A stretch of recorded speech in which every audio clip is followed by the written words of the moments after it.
The people I love the best jump into work head first, without dallying in the shallows, and swim off with sure strokes almost out of sight.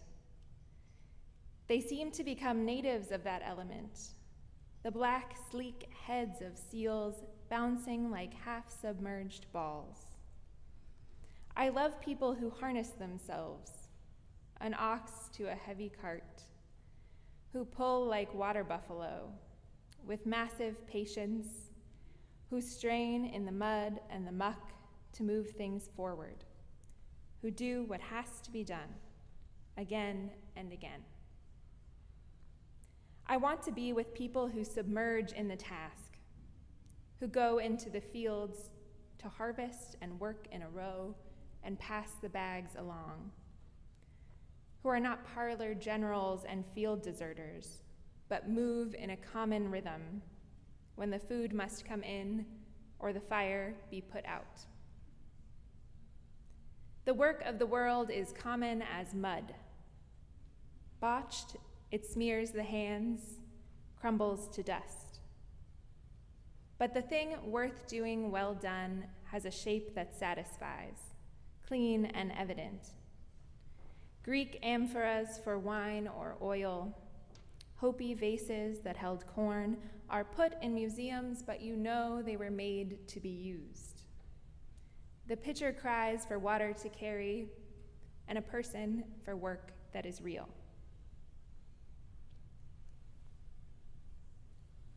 In 1969, the biologist Phil Pister worked at the California Department of Fish and Game. He managed some fisheries in the California desert. And his diary entry for that year, for August 18th of that year, reads simply, transplanted cyprinodon at fish slough, purchased alkaline D cells, $2.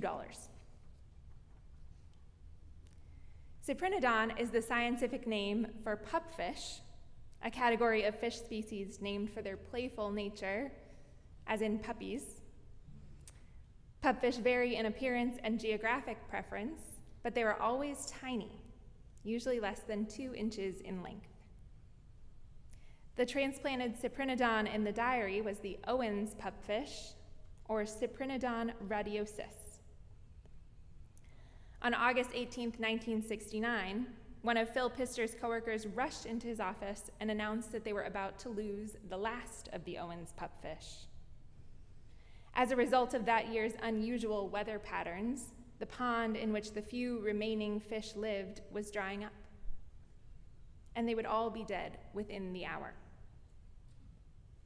Pister and his colleagues dropped what they were doing and drove to Fish Slough, where the pupfish were slowly perishing. They gathered the remaining fish and moved them to another stream, where they hoped some would manage to survive. The effort took 2 tries. After the initial move, Pister's colleagues left for dinner, but at the last moment, he realized that they had moved the fish to an area of still water, where they were continuing to die. Knowing the pupfish needed to be in running water, and soon, Phil Pister grabbed the remaining equipment from his truck and tried again. At one point during the rescue, Pister carried all the Owens pupfish in the world in 2 buckets. Some of them were dead or dying as he shuffled through the desert, trying to find a suitable place to put them. He wrote of the experience later, "I distinctly remember being scared to death." The Owens pupfish survives today, though it is still considered endangered. And throughout his career, Phil Pister worked to conserve pupfish habitats of all kinds and find ways to save pupfish species, even as more lucrative concerns like trout fishing made heavy demands on his time. He says that whenever someone asked him why he spent so much of his career trying to save some tiny fish in the California desert, when people asked him what good are pupfish, he would respond with his own question, "What good are you?" After Russia invaded Ukraine last year, A group of zookeepers in Kyiv stayed behind while their neighbors fled or joined the fighting. The zookeepers and many of their families moved into the zoo full time, both to take care of the animals and to avoid the dangers of a wartime commute. Horus the elephant's keen hearing and intelligence made him particularly terrified of the bombardments in Kyiv, so the zookeepers took turns sleeping next to him each night, waking up when he did to speak to him soothingly and feed him apples. Concerned about a supply shortage of leafy greens for the animals, the zookeepers planted a garden. When asked whether he would join the military effort, one zookeeper responded, "I'm taking care of giraffes, deer, and horses, so there's no way for me to join territorial defense because they would simply die." My neighborhood is now Riverside, just south of here, but it was once called the Coast, a reference to the Caribbean ancestry of many of the people who lived there, which is to say that for 200 years, my neighborhood was a Black neighborhood. In 1970, Riverside residents organized against construction of more Harvard student housing in their neighborhood. The university, from which I happen to be graduating very soon, proposed to build a new high-rise called Treeland in a lot overlooking the Charles River, just 2 blocks from my apartment. During the 1970 Harvard commencement exercises, Cambridge resident Sandra Graham, who was 28 years old at the time, took the stage with her own bullhorn and announced, "We are here to demand that Harvard University give to the residents of the Riverside area tree land so we can build low-income housing for the poor people of Cambridge."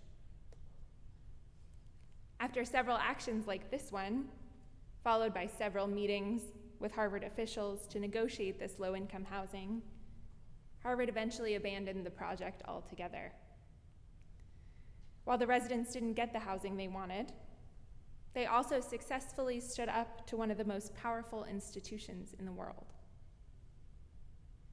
The lot that was meant to be treeland is today a park, where I have on occasion set up a hammock on a day not unlike today. I've been working on a thesis project for my degree over the past year or so, and over the course of doing that, I've spent a lot of time with the story of Noah's Ark, which you probably know.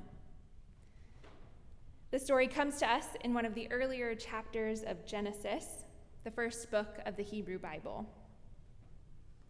It begins when God looks down on the world and finds that everything is terrible. Humans are evil, everything they do is violent, and there's only one exception to this, and that's a man called Noah.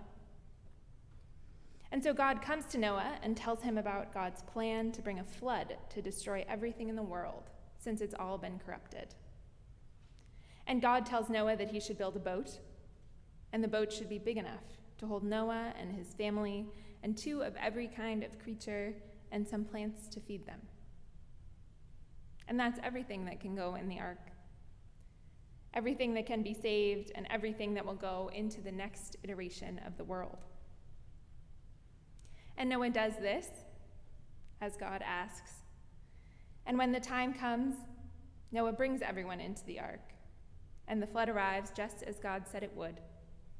And when the flood recedes, all those creatures and Noah and his family have to leave the ark and build the world again. By now, you're probably starting to piece together the connections I'm trying to draw between these stories I've been telling you this morning and the story of Noah. Those first 3 stories are about people who saw a way to help and chose to do it in much the same way that Noah did. And maybe you'll relate to this, or maybe you won't, but for me, there's a quality of the Noah story that I find myself wanting to fight with. I find myself wanting to say, no, that's not how it is. The world doesn't just, or God doesn't just show up and tell you what to do and tell you the exact measurements of the boat you need to build, and then you build it and you save the world. It's never that obvious. And sometimes I find myself wanting to help so badly and just not knowing the best thing to do. And I really hate that, if I'm being honest with you. And sometimes I just want someone to tell me what the right thing is, like how God told Noah. As I said at the beginning, I first read Marge Piercy's poem about 5 years ago. I was at the end of my year of working at a high school for pregnant and parenting teens. This was my first job after college, and so, of course, when I got there, I was ready with my degree in political theory, and I planned to save the world. But by the end of the year, when the principal was handing each of us on staff a copy of this poem, I just sort of rolled my eyes. I thought, I haven't done any real work all year. The work that I've been doing is not the work of the world. And I left that job kind of feeling like that, feeling disappointed in myself and what I had accomplished while I was there. Because I think I felt like the students' lives were still pretty much the same when I left as when I got there. And that felt like kind of a failure. But now, of course, with a little perspective and perhaps a little more humility, the poem's truth comes back to me. The work of the world is common as mud, which is to say that probably what those students really needed from me was someone to hold them in unconditional, positive regard, someone to listen to them and to help them to be heard. And looking back, I wonder how many times I missed opportunities to do that. Because while they were asking that of me, I was waiting to hear some call from the heavens about how to turn them all into poet activists. Some of us are or will end up like Noah, like Phil Pister, like the Ukrainian zookeepers, like Sandra Graham. But perhaps more of us will find ourselves as I did, wondering at all we missed while we were waiting for some divine voice to tell us the plan. The work of the world is common as mud, which is to say that everywhere you go, you will find it. It's easy to imagine that Noah, like Phil Pister, was scared to death as the world ended, as he built the ark, as the rains began, as the first bird returned to the boat, having found nowhere else to land. But perhaps even scarier was the moment that Noah and his family stepped out of the ark into the same world they left, except with everything in it turned to mud. How could they have known what to do next? The work of the world is common as mud, which is to say that at all times and in all places, the world is calling to you.